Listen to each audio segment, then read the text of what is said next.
Hello students, तो बेटा last lecture में अपन ने जीन थेरेपी को कंप्लीट कर लिया था। ओके, अब इस चैप्टर के छोटे छोटे 2-3 टॉपिक बचे हुए हैं। सबसे पहले अपन डिस्कस करेंगे मॉलिक्यूलर डायग्नोसिस। काफी इंपॉर्टेंट है, इसे भी क्वेश्चन आने के पूरे चांस हैं।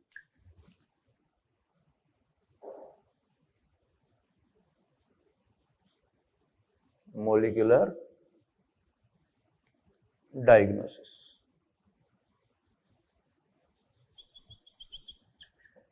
क्लियर? देखो, इसके कुछ बेसिक बातें करते हैं पहले। जो मॉलिक्यूलर डायग्नोसिस है उसमें अपन बाद में चलेंगे।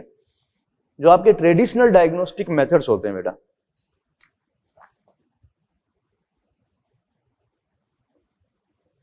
ट्रेडिशनल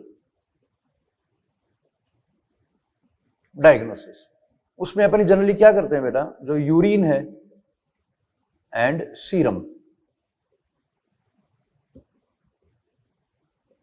एनालिसिस, तो वह एग्जैक्टली होता क्या है, जो यूरिन और सीरम है उसका टेस्ट करते हैं अपन। और यूरिन सीरम में जो बायोकेमिकल चेंजेस होते हैं उनको अपन डायग्नोस करते हैं, और फिर अपन आइडिया लगा लेंगे कि इसके अंदर डिजीज जो है कौन सी है। तो ये टेस्ट कब करते हैं? जब डिजीज क्रिएट हो जाती है। ये डिजीज के जो सिम्टम्स हैं, इंपॉर्टेंट बात बेटा ध्यान देना, डिजीज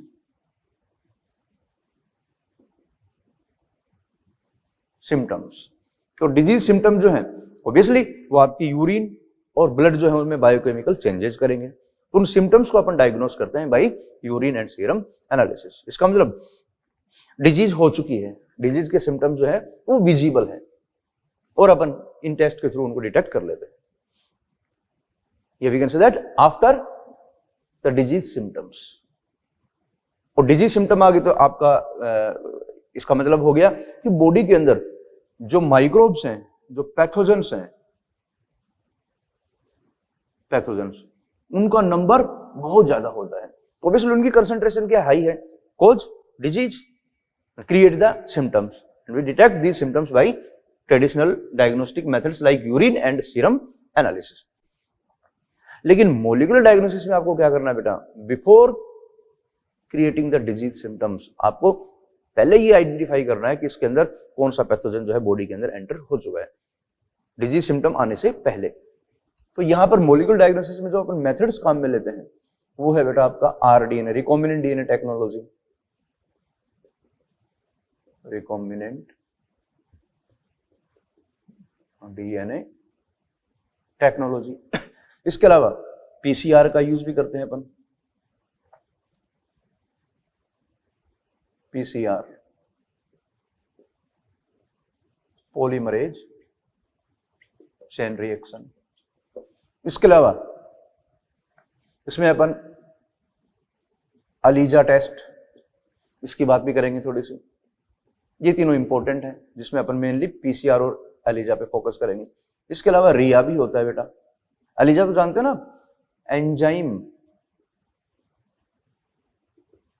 लिंक्ड इम्यूनो सोर्बेंट, ऐसे। और रिया स्टैंड फॉर रेडियो इम्यूनो सोर्बेंट, ऐसे। इसके अलावा और भी टेक्निक है बेटा, लेकिन उनको डिस्कस नहीं करेंगे, पर केवल नाम लिख रहा हूं मैं। जैसे आपका फिश है, एक होता है गिश, फिश में आप यूज करते हो fluorescent in situ hybridisation, and GISH में करते हैं अपन जीनोमिक इन सीटू हाइब्रिडाइजेशन।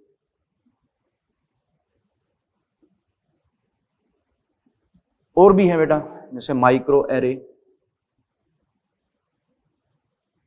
लेकिन यहां पर आपको केवल इन दो मेथड की बात करनी है। आरडीएनए टेक्नोलॉजी तो अपन स्टडी कर चुके हैं, जिसकी हेल्प से अपन डीएनए आइसोलेट करते हैं कई प्रोसेस उसमें, लेकिन पीसीआर एलिजा जो है वो इंपॉर्टेंट ज्यादा है।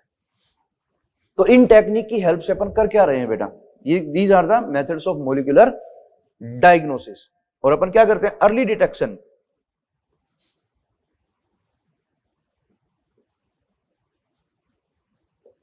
अर्ली डिटेक्शन ऑफ द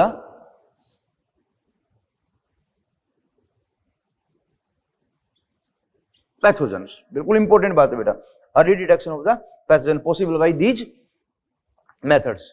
और यहां क्या होगा, when the symptoms of disease are not yet visible, you can say that when the symptoms of disease not yet visible। तो डिजीज होने से पहले आप क्या करोगे बेटा, जो पैथोजेंस हैं जिनकी कंसंट्रेशन क्या होगी बेटा, यहां पर जो पैथोजेंस हैं उनका नंबर बहुत कम होता है, उनको अपन डिटेक्ट कर लेंगे बाय दीज मेथड्स। तो थोड़ा इनके बारे में बात करते हैं। जैसे मैं पीसीआर की बात करूं, बहुत इंपॉर्टेंट है, पीसीआर का पूरा मैकेनिज्म अपन ने स्टडी कर रखा है।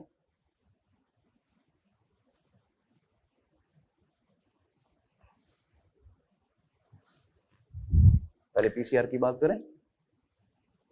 पीसीआर, और आपको पता है पीसीआर करता क्या है बेटा,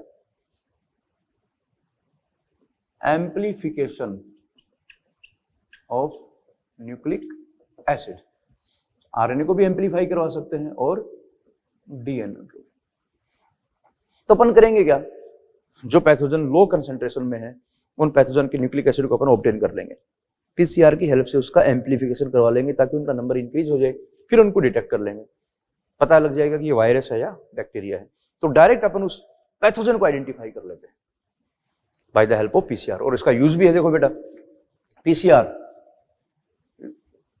routinely used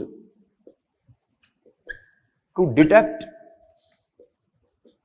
HIV in suspected AIDS patients.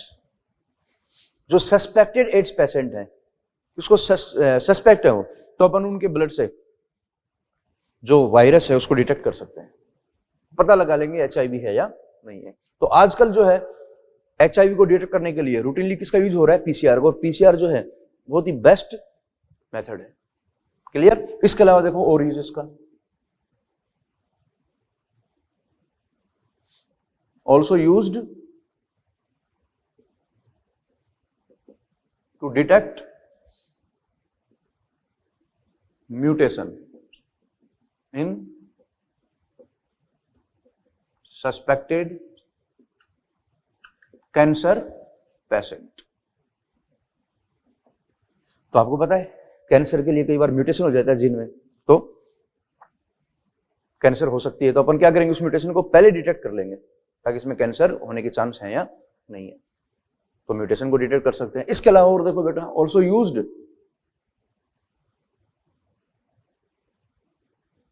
To detect genetic disorders.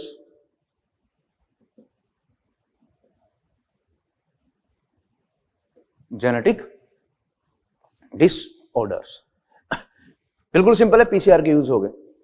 अब आजकल देखो मार्केट में चल रहा है आपका कोरोना वायरस, तो अपन करते हैं ना, कोरोना वायरस जो है उसको डिटेक्ट करने के लिए अपन क्या यूज में ले रहे हैं, पीसीआर यूज में ले रहे हैं बेटा। यहां स्टार लगा के लिख रहा हूं बेटा, इंपॉर्टेंट है, ये क्वेश्चन आ सकता है।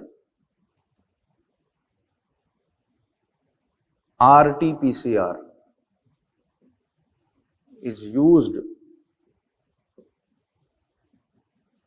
to detect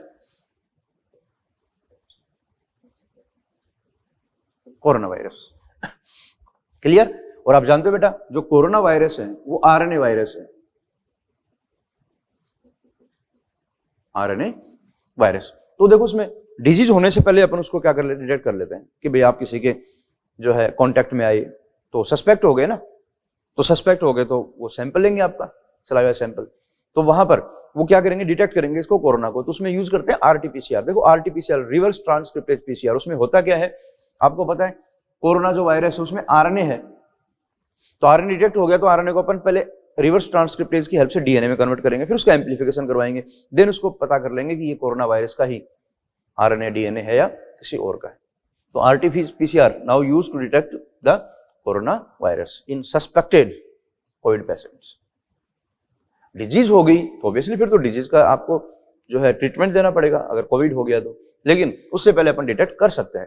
और डिटेक्ट हो गया तो उसको प्राइमरी स्टेज में अपन क्या करेंगे, ट्रीटमेंट देंगे ताकि वायरस जो है वो डैमेज हो जाए। तो ये पीसीआर का बड़ा रोल है बेटा, क्लियर। अब इसके बाद में देखो मैं बात करूं एलाइजा,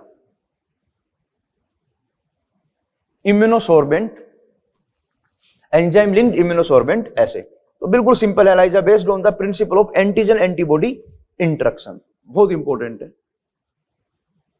बेस्ड ऑन द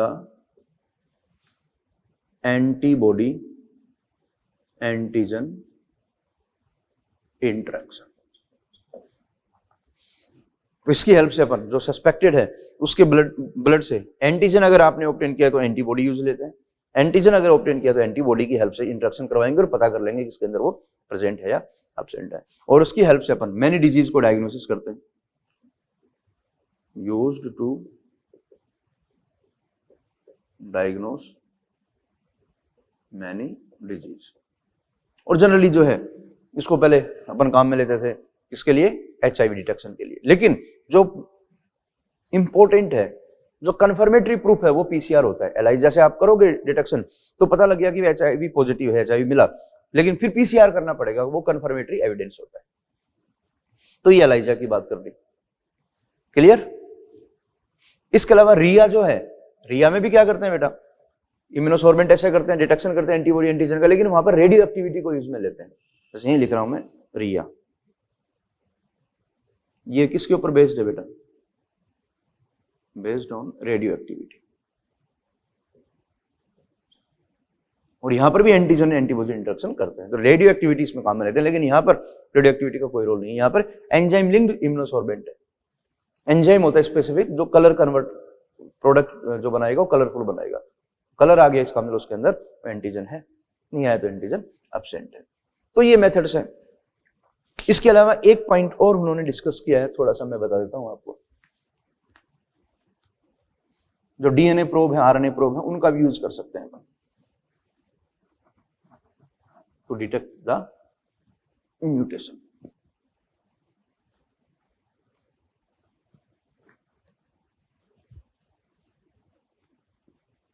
तो अलग से मैं मेंशन कर देता हूं, इंपॉर्टेंट है, थोड़ा डिस्कस कर लेते हैं।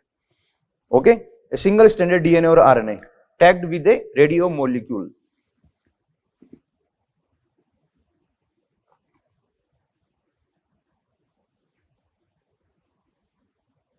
देखो प्रोब्स, याद करो बेटा, इनकी बातें बताई मैंने। प्रोब्स क्या होते हैं,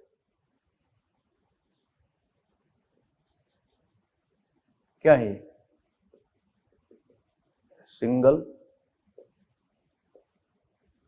स्टैंडर्ड, ओके, डीएनए और आरएनए।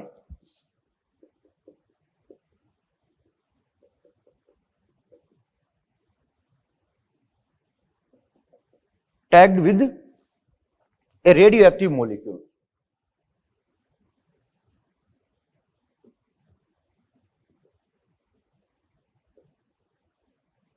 मॉलिक्यूल, इन्हीं को क्या बोलते हैं अपन, प्रोब बोलेंगे। आइदर डीएनए प्रोब और RNA probe is allowed to hybridise,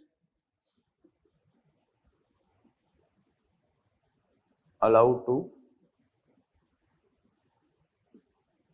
hybridize its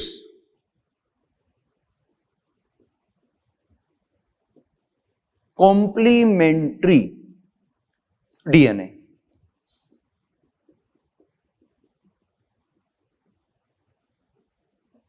in the clone। Important बातें मैं समझाऊंगा बेटा इसको in the clone of cell,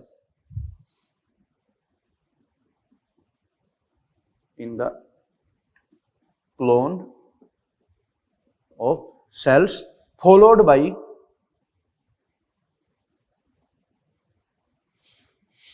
by detection using autoradiography, detection using autoradiography। अब इसको समझना, आपको क्या करना, आपने सेल के क्लोन ले लिया, आपने ये सेल क्लोन है,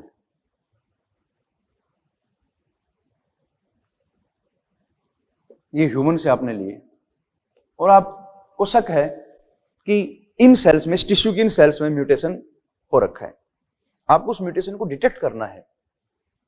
म्यूटेशन हो गया तो कैंसर होने के चांस है, तो डिटेक्शन कैसे करोगे? तो अपन क्या करेंगे, ये जो क्लोन है ना, इनमें जो पर्टिकुलर जो जीन है जिसको आपको डिटेक्ट करना है कि वो म्यूटेंट है या नॉर्मल है, उसके लिए अपन डीएनए प्रोब जो है प्रिपेयर करेंगे। ऑब्वियसली इन पे अपन क्या ऐड करेंगे, ऐड डीएनए प्रोब्स। अब आपको पता है डीएनए प्रोब आपने जो डिजाइन किया है उस जीन के कॉम्प्लीमेंट्री, तो वो अगर जीन नॉर्मल होगी तो वहां पर वो हाइब्रिडाइजेशन करेगा, और जीन अगर म्यूटेंट है तो हाइब्रिडाइजेशन नहीं करेगा। फिर अपन ऑटो रेडियोग्राफी की हेल्प से पता कर लेंगे कि आपका डीएनए प्रोब वहां पर हाइब्रिडाइज हुआ है या नहीं हुआ। एक्सरे देंगे, डिटेक्शन हो जाएगा। तो देखो आपने जैसे इनके ऊपर डीएनए प्रोब ऐड किए, फिर उसके बाद में क्या करेंगे, detection followed by the detection using auto radiography. क्या करोगे, ऑटो रेडियोग्राफी हो गया। अब ऑटो रेडियोग्राफी के बाद दो केस हो सकते हैं आपके पास, बात को ध्यान से सुनना, यहां पर दो केस होंगे। The clone having the mutant gene will hence not appear on photographic plot. अगर जिन में म्यूटेशन हो रखा है तो वहां हाइब्रिडाइजेशन नहीं होगा तो वो ऑटो रेडियोग्राफिक जो फिल्म है उसके ऊपर अपीयर नहीं होंगे। बहुत इंपॉर्टेंट पॉइंट है बेटा। क्लोन, ठीक है, क्लोन कौन से वाले clone, not have mutated gene, do not have mutated gene, sorry, clone not have mutated gene. अगर म्यूटेटेड जीन नहीं है, देखो सिंपल स्टेटमेंट में एक्सप्लेन कर दूंगा, clone have not mutated gene not appear, sorry, mutated gene appear on auto radiographic film.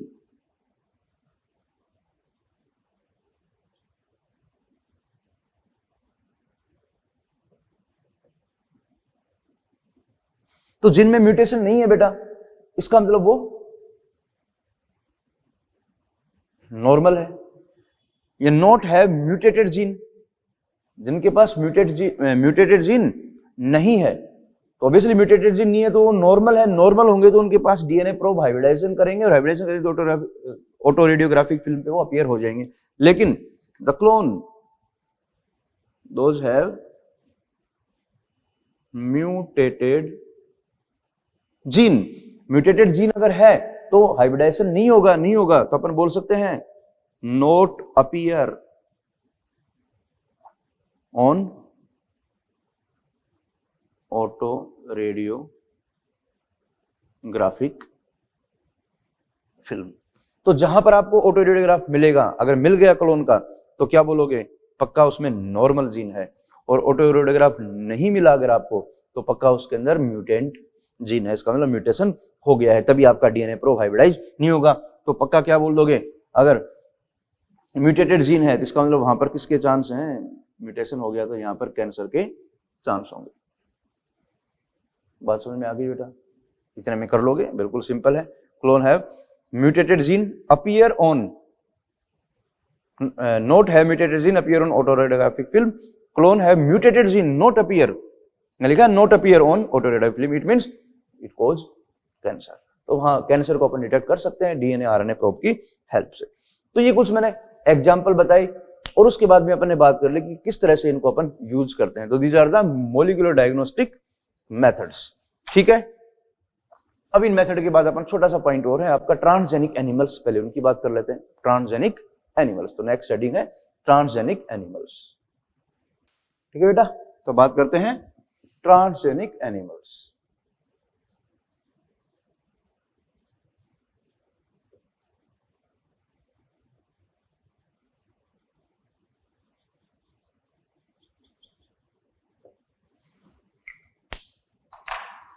Okay, याद करो बताया था मैंने, ट्रांसजेनिक एनिमल कौन होते हैं बेटा? कोई जैसे नॉर्मल एनिमल है,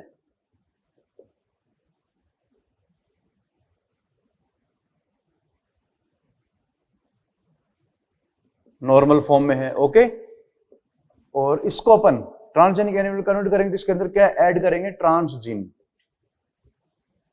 या बोल दो फॉरेन डीएनए, तो उसको अपन क्या बोलेंगे? Transgenic animal.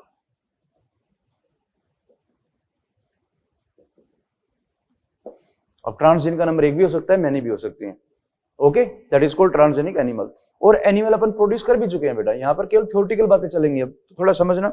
Example transgenic rat,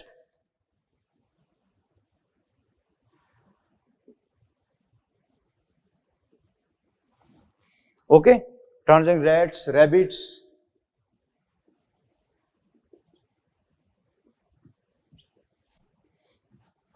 cow, pig,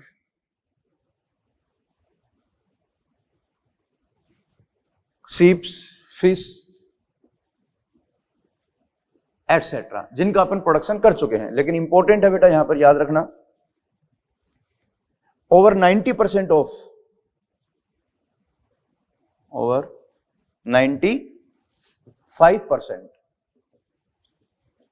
of existing transgenic animals are mice। ज्यादा कौन है बेटा? माइस हैं, जिनका ब्रॉड यूज है, जिनको बहुत ज्यादा अपन मेडिकल फील्ड में भी काम में लेते हैं, उन पे एक्सपेरिमेंट भी करते हैं अपन, तो माइस का नंबर सबसे ज्यादा, ट्रांसजेनिक माइस सबसे ज्यादा अपन प्रोड्यूस करवा चुके हैं। अब यहां पर देखो इंपॉर्टेंट बातें आएंगी आपका, जो इनका एडवांटेज है, एडवांटेज ऑफ ट्रांसजेनिक एनिमल्स, बिल्कुल थ्योरेटिकल पॉइंट है, एनसीईआरटी साहब को रीड भी करना है, मैं सारे डिस्कस कर रहा हूं। First advantage, normal physiology and development, normal physiology and development, बिल्कुल सिंपल पॉइंट है, समझना बेटा। बेटा अगर आपको किसी ह्यूमन जीन कि नॉर्मल फिजियोलॉजी डेवलपमेंट की स्टडी करनी है, जैसे मान लो कोई ह्यूमन जीन है, इंसुलिन लाइक ग्रोथ फैक्टर, आपको पता करना कि इस जीन का अपनी नॉर्मल फिजियोलॉजी पे, अपनी बॉडी के डेवलपमेंट पे क्या रोल है, तो अपने अंदर तो कर नहीं सकते, ह्यूमन पे कोई भी एक्सपेरिमेंट, रिसर्च वगैरह बैन है बेटा, उस पर कोई भी अपन मॉडिफिकेशन नहीं कर सकते, कोई भी एक्सपेरिमेंट नहीं कर सकते। तो उस जीन को अपन बॉडी से आइसोलेट करेंगे और कोई माइस में ट्रांसफर कर देंगे, ट्रांसजेनिक माइस में, और उस माइस में उस जीन की अपन जो इफेक्ट है ऑन द नॉर्मल फिजियोलॉजी और डेवलपमेंट का, उसको अपन स्टडी इजिली कर लेंगे। तो यहां पर देखो स्टेटमेंट लिख रहा हूं, आपको इतनी बातें याद रखनी जितनी बताऊं, okay. These are designed, these transgenic animals are designed to allow the study, to allow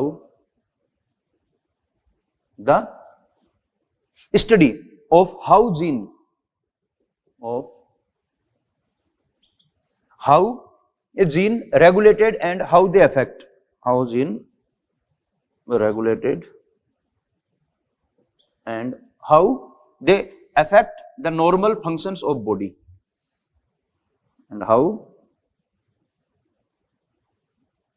they affects the normal functions of body and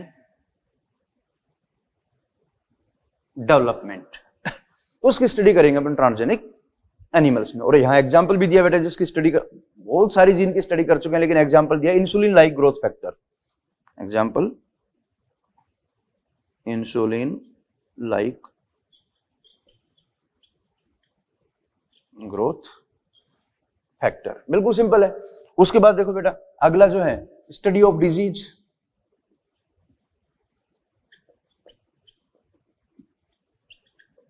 तो डिजीज की स्टडी के लिए भी अपन किसको यूज करते हैं बेटा? ट्रांसजेनिक एनिमल्स को। कर चुके हैं अपन डिजीज की स्टडी, एग्जांपल बता रहा हूं आपको, केवल वही याद रखने, लाइक सिस्टिस फाइब्रोसिस, इसके अलावा आपका है कैंसर, इसके अलावा है आपका रूमेटॉइड आर्थराइटिस, रूमेटॉइड आर्थराइटिस, इसके अलावा एल्जाइमर। इनकी स्टडी कर चुके हैं अपन बेटा।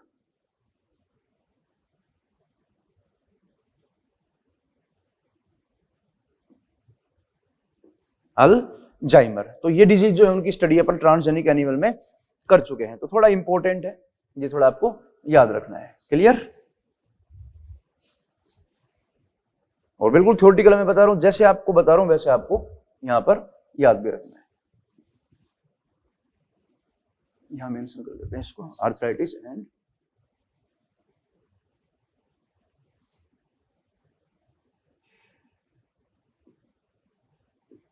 बस इंपॉर्टेंट पॉइंट यही है। थर्ड, ये भी इंपॉर्टेंट है, देखो बेटा थर्ड जो है वो है आपका बायोलॉजिकल प्रोडक्ट्स। ये इंपॉर्टेंट पहले रहते हैं, बायोलॉजिकल प्रोडक्ट्स। तो अपन ट्रांसजेनिक एनिमल की हेल्प से बायोलॉजिकल प्रोडक्ट भी ऑब्टेन करते हैं, उनमें जीन ट्रांसफर कर दो, प्रोडक्ट को ऑब्टेन कर लो।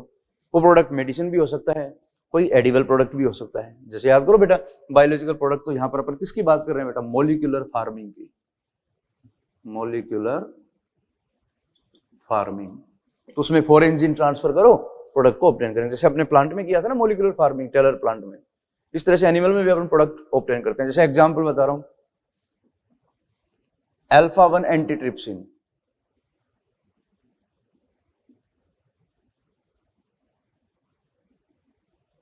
ये क्या है बेटा? मेडिसिन है एक। अल्फा-1 एंटीट्रिप्सिन एक प्रोटीन है जिसको यूज करते हैं for the treatment of emphysema. Important है सारे पॉइंट मैं बता रहा हूं। अल्फा-1 एंटीट्रिप्सिन जिसको यूज करते हैं फॉर द ट्रीटमेंट ऑफ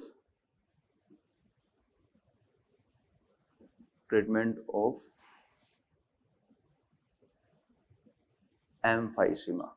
ये क्या है? ये डिजीज। एम्फाइसीमा डिजीज के ट्रीटमेंट के लिए अल्फा-1 एंटीट्रिप्सिन, जिसको अपन ने ट्रांसजेनिक एनिमल से क्या किया है? ऑब्टेन किया है। और ऑब्वियसली प्रोडक्शन भी ज्यादा होगा, ये जो है कॉस्टली भी ज्यादा नहीं होंगे, ठीक है, इसलिए इनको अपन यूज कर रहे हैं। ऐसे ही अदर जो डिजीज जैसे आपका फिनाइल कीटोन यूरिया PKU, इस डिजीज के लिए भी सेम अपन स्ट्रेटेजी यूज कर चुके हैं।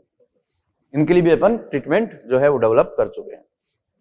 लेकिन यहां सबसे इंपॉर्टेंट जो है वो है आपका स्टार पॉइंट है बेटा, ये याद करना ही पड़ेगा आपको, रोजी काऊ। इससे पॉइंट आते हैं बेटा। रोजी काऊ कौन होती है बेटा? रोजी काऊ ट्रांसजेनिक काऊ। ये प्रिपेयर की थी किसमें? सबसे पहले जापान में इसको प्रिपेयर किया गया था इन 1997।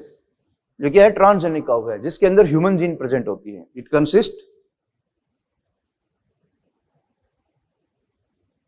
Human gene. और कौन सी human gene? Alpha lactalbumin coding gene. Alpha lactalbumin ये बेटा एक प्रोटीन होती है, ह्यूमन प्रोटीन, जो ह्यूमन में डेवलप होती है। आपने क्या किया? उस जीन को उसके अंदर ट्रांसफर कर दिया, किसमें? रोजी काऊ में। तो अल्फा लैक्ट एल्ब्यूमिन जो प्रोटीन है उसको अपन ऑब्टेन किससे कर सकते हैं? रोजी काऊ से। तो अब देखो इंपॉर्टेंट है, क्लियर? जो अल्फा लैक्ट एल्ब्यूमिन है, जो रोजी है, जो रोजी है उसके मिल्क में इसका एक्सप्रेशन होगा, और इसके मिल्क से अपन क्या ऑब्टेन कर लेंगे? Alpha lactalbumin protein. और ये कौन है? ह्यूमन प्रोटीन है ये।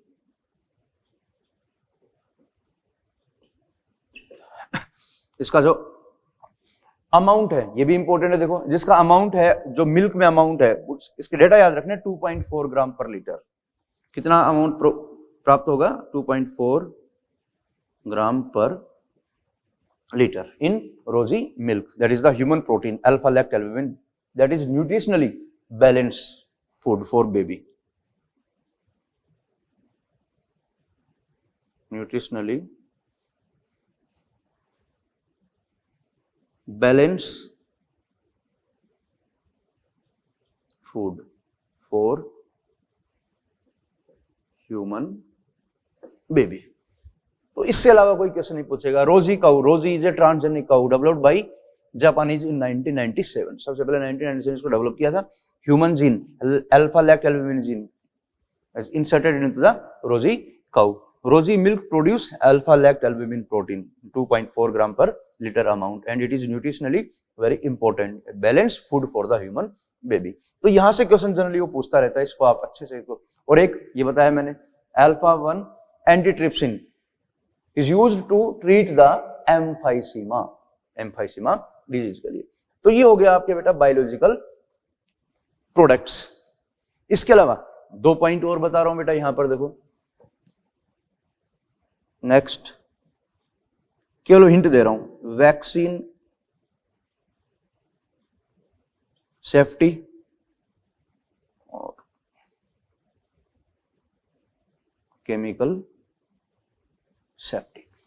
तो ट्रांसजेनिक एनिमल में जो अपन वैक्सीन डेवलप करते हैं बेटा, उस वैक्सीन को सबसे पहले अपन किस में यूज करेंगे? ट्रांसजेनिक एनिमल में, फिर ह्यूमन के लिए एनिमल ट्रांसजेनिक माइस में, फिर मंकी एंड देन ह्यूमन। जैसे आपने कोई केमिकल डिजाइन किया तो उस केमिकल को पहले किस में यूज करेंगे अपन? उसका क्लिनिकल ट्रायल करेंगे। यहां पर क्या होता है? क्लिनिकल ट्रायल ऑफ वैक्सीन और other chemicals in transgenic mice. Then उसको यूज करेंगे मंकी में, उसके बाद में ह्यूमन के लिए उसका यूज किया जाएगा। तो ये सेफ्टी टेस्टिंग हो गया, क्लिनिकल ट्रायल के लिए अपन यूज करते हैं। तो उस माइस को पहले अपन सेंसिटिव बनाएंगे, किसके लिए? उस केमिकल के लिए। फिर उस पर उसका इफेक्ट देखेंगे कि उसका इफेक्ट है कि नहीं है। तो ये दोनों पॉइंट इंपॉर्टेंट है, वैक्सीन सेफ्टी टेस्टिंग और chemical safety testing, that is the clinical trial. And for clinical trial we generally use the transgenic mice. उसके बाद में अगर उसके ऊपर इफेक्टिव है तो फिर मंकी पे, और देन आफ्टर इन ह्यूमन। अब आ रही है ना बेटा मार्केट में वैक्सीन आ रही है, जो कोरोना वैक्सीन है, तो देखो उसको टाइम तभी तो लगा है, तो उसका ट्रायल किया गया था। सबसे पहले माइस में, फिर मंकी में, अब ह्यूमन पे उसका यूज कर रहे हैं। और ह्यूमन पे भी जब सबसे पहले किसी पे यूज करते हैं तो उसको अंडर ऑब्जर्वेशन रखा जाता है कि उसका कोई और ज्यादा इफेक्ट ना आ जाए। अब 2-4 पे उसका इफेक्ट सही आ गया, उसके बाद में फिर उसको वर्ल्ड वाइड जो है यूज किया जाता है। तो ये हो गया आपके ट्रांसजेनिक एनिमल्स और उनका यूज। बिल्कुल सिंपल था, मैंने सारा कुछ एक्सप्लेन कर दिया है। इसके बाद में एक लास्ट टॉपिक और बचा है इस चैप्टर का, that is the biotechnical issues. थोड़ा सा इंपॉर्टेंट है जिसकी अपन बात करेंगे। तो अब बात करें बायोटेक्नोलॉजिकल इश्यूज। तो बात करें बेटा एथिकल इश्यूज, बायोटेक्नोलॉजिकल इश्यूज।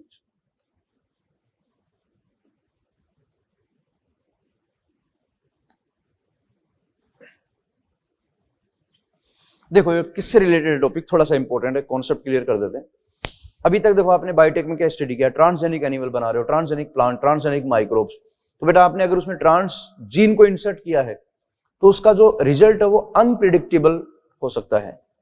वो एनवायरमेंट के लिए या ह्यूमन के लिए, अदर स्पीसीज के लिए जो है हार्मफुल भी हो सकता है। तो इनको आपको रेगुलेट करना ही पड़ेगा। ऐसे नहीं कि हर कोई कुछ भी बना दे।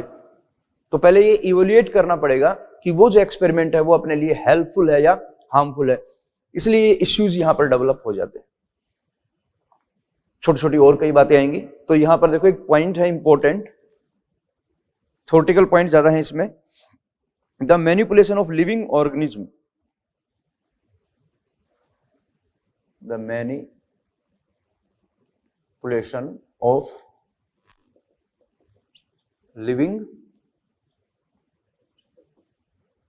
Organism.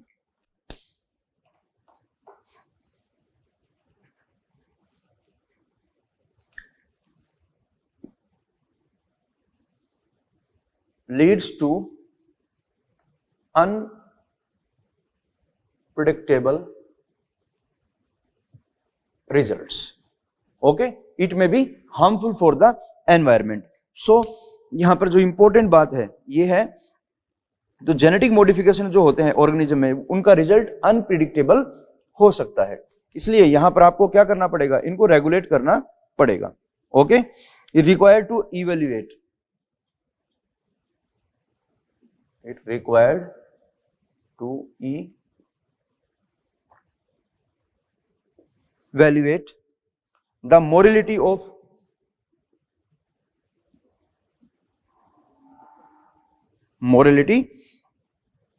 of all human activities,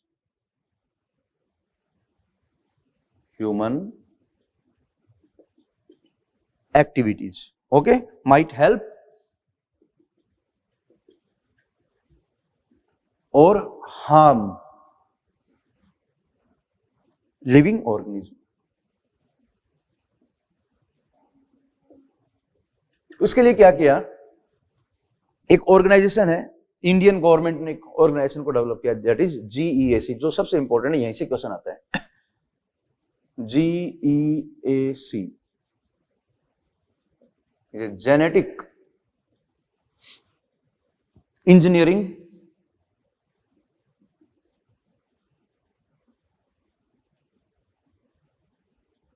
approval committee. इससे क्वेश्चन भी आया बेटा, GAC stand for genetic engineering approval committee. तो क्या है बेटा, ये इंडियन गवर्नमेंट ऑर्गेनाइजेशन है, और ये करता क्या है बेटा, that regulate the rDNA technology, और we can say that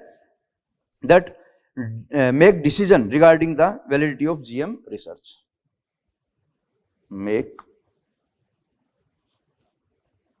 decision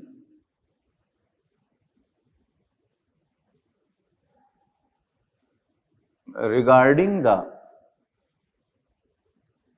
validity of GM research.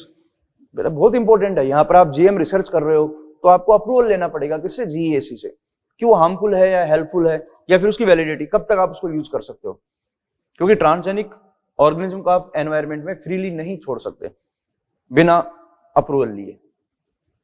तो ये जीएसी के बारे में थोड़ा सा हो गया। अब यहां एक पॉइंट आता है बेटा, बायोपायरेसी, बहुत इंपॉर्टेंट है, ओके, उसकी थोड़ी स्टडी अपन करेंगे, और बायोपायरेसी से रिलेटेड क्वेश्चन आए हुए भी हैं बेटा। बायोपायरेसी, देखो पायरेसी क्या होता है, पायरेसी का मतलब होता है चोरी करना। आपने किसी के प्रोडक्ट को जो है यूज कर लिया, उससे बिना किसी ऑथेंटिक ऑथराइजेशन के, बिना पूछे आप उसको यूज करने लग गए, अपना फायदा ले रहे हो, तो ये पायरेसी में आता है। बायो का मतलब यहां बायोलॉजिकल प्रोडक्ट से रिलेटेड बात होगी। तो बायोपायरेसी होता क्या है एग्जैक्टली, जिसको मैं डिफाइन कर रहा हूं। Okay, biopiracy, the use of bio resources, use of bio resources, okay, by multinational companies,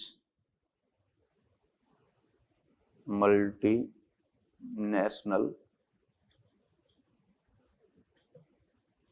companies and other organizations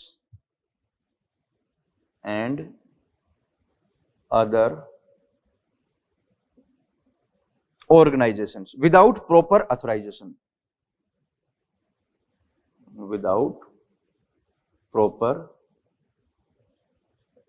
authorization, okay, from countries and people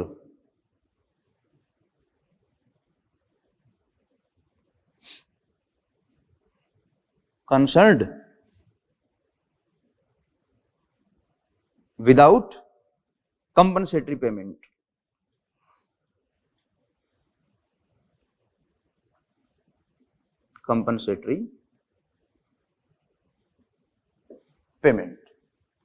बिल्कुल सिंपल है, 12th में भी आपने स्टडी किया था ये।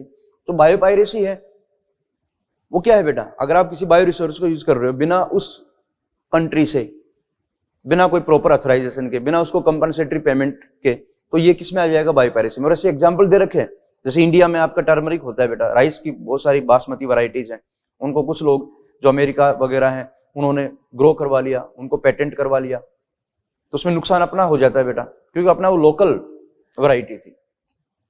तो बायोपायरेसी को प्रिवेंट करने के लिए फिर देखो इंपॉर्टेंट है, एक रूल बनाया जिसको बोलते हैं बायो पेटेंट।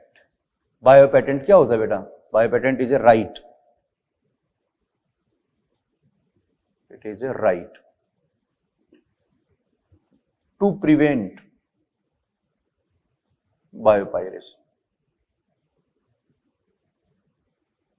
बायोपायरेसी को रोकने के लिए बायो पेटेंट जो है गवर्नमेंट ने राइट दिया कि आप उसका बायो पेटेंट करवा लो, तो कोई यूज करेगा तो उसके ऊपर केस हो जाएगा। बिना प्रॉपर ऑथराइजेशन के कोई यूज नहीं कर पाएगा, और कर रहा है तो उसके ऊपर लीगल जो है एक्शन लिया जाएगा। तो ये सिंपल है बायो पेटेंट। अब इसमें एक टॉपिक भी है और इससे रिलेटेड भी है, वो क्लियर कर देता हूं। एक माइक्रोब है बेटा, सुडोमोनास पुटिडा। सुडोमोनास पुटिडा, ये जीएम बैक्टीरिया है बेटा, जेनेटिकली मॉडिफाइड बैक्टीरिया, जो नेचुरली प्रेजेंट नहीं होता। इसको अपन सुपर बग भी बोलते हैं, सुपर बग। और इसके पास एक प्रॉपर्टी होती है, ये क्या करता है बेटा, spill the crude oil. Crude oil को ये स्पिल करता है, जैसे ऑयल वगैरह जो है पॉल्यूशन क्रिएट करते हैं, तो वहां पर आप सुडोमोनास पुटिडा को स्प्रे कर दो, ये उसको डाइजेस्ट कर देंगे। जो जीनोबायोटिक कंपाउंड होते हैं उनको भी डाइजेस्ट करते हैं और पॉल्यूशन को कम करेंगे। तो ऑब्वियसली ये क्या कर रहे हैं, प्रिवेंट द पॉल्यूशन। सो इसको अपन बोलते हैं बायो रिमीडिएशन। ये टर्म आई थी बेटा आपके, बायो रिमीडिएशन। तो बायो रिमीडिएशन होता क्या है, use of microbes, use of organism to prevent the pollution, use of organism to prevent the pollution is called bioremediation. और सबसे इंपॉर्टेंट है बेटा, सुडोमोनास पुटिडा जो है उसको डेवलप किया था, डेवलप्ड बाई, यही लिख रहा हूं मैं, आनंद मोहन चक्रवर्ती। साइंटिस्ट है आनंद मोहन चक्रवर्ती, इसने इसको डेवलप किया था, इसने इसको बनाया था। इसके अंदर डिफरेंट टाइप के जो वेक्टर्स होते हैं, प्लाज्मिड होते हैं, उनसे डिफरेंट जीन ली और उसके अंदर वो प्लाज्मिड ट्रांसफर कर दिया, तो ये बन गया Pseudomonas putida, that is a GM bacteria, genetically modified bacteria. और फर्स्ट पेटेंट इसी ने करवाया था, याद रखना बेटा, फर्स्ट पेटेंटेड। बायो लगा तो बायो पेटेंट हो जाएगा। तो फर्स्ट जो बायो पेटेंट हुआ था वो इसका ही हुआ था, सुडोमोनास पुटिडा का। उसको पता था कि भाई इसका यूज होगा वर्ल्ड वाइड, तो यूज होगा तो उसको भी फायदा होगा, तो यूज करेगा तो उसको फिर कंपनसेटरी पेमेंट देना पड़ेगा। उसने भी तो रिसर्च किया बेटा, बहुत मेहनत की है। तो ये हो गया आपका बायो पेटेंट विद एग्जाम्पल। ठीक है, ये एग्जाम्पल याद रखना, यहाँ बायो रिमीडिएशन भी आ गया, ये टर्म भी आ गई। तो ये अपन ने कवर कर लिया ये वाला आपका टॉपिक। ठीक है, आपके पास आराम से, अपने कोई जल्दीबाजी भी नहीं की। और ये जो मैंने जितने भी पॉइंट्स बताए ये सारे आपको याद रखने। 2 पॉइंट और बता देता हूं बेटा मैं, ऐसे ही है। एक तो होता है बायोवार, ये इंपॉर्टेंट है, इसी की बात कर लेते हैं। बायोवार क्या होता है बेटा, बायोवार का मतलब होता है use of pathogenic microbes to kill the peoples और वेजिटेशन। तो इसमें अपन पैथोजेनिक जो माइक्रोब्स हैं क्या करते हैं, use of lethal pathogens to kill peoples. तो आजकल बायोवार पे रिसर्च चल रही है बेटा, उसमें आप पैथोजन वगैरह जो है वो स्प्रे कर दो एनवायरनमेंट में, क्या करेंगे, पीपल्स को किल कर देंगे, मास किलिंग कर देंगे, या वेजिटेशन को क्या कर देंगे, डिस्ट्रॉय कर देंगे, जिससे नुकसान हो जाएगा। तो ये भी एक तरह से बायोटेक का ही क्या है, एप्लीकेशन है बायोवार। ठीक है, तो ये कुछ मैंने बेसिक पॉइंट आपके सामने डिस्कस कर ली, जो लास्ट के रिमेनिंग पॉइंट थे इन पे थोड़ा सा आपको क्या करना है, फोकस करना है बेटा। बिल्कुल थ्योरेटिकल है, मैं फिर बता रहा हूं, ट्रांसजेनिक एनिमल्स और एथिकल इश्यूज, बिल्कुल एनसीईआरटी से एक बार रीड करना। जो मैंने काम की चीजें हैं वो डिस्कस कर ली हैं, उसमें कुछ पॉइंट्स दे रखे हैं, आप एक बार रीडिंग करोगे क्लियर हो जाएंगे। ठीक है, तो आज इतना ही काफी है इस लेक्चर में। अब मैंने बताया था 2 पॉइंट और बताए छोटे छोटे, आपका DNA fingerprinting and human genome project. इन दोनों को अपन नेक्स्ट 2 क्लास में कवर कर लेंगे। बिल्कुल सिंपल है, दोनों कवर भी हो जाएंगे। एक क्लास में डीएनए फिंगरप्रिंटिंग, एक में अपन ह्यूमन जीनोम प्रोजेक्ट बता देंगे। शॉर्ट क्लास रहेंगे, कोई दिक्कत नहीं है। क्लियर? तो मिलते हैं नेक्स्ट क्लास में। All the best.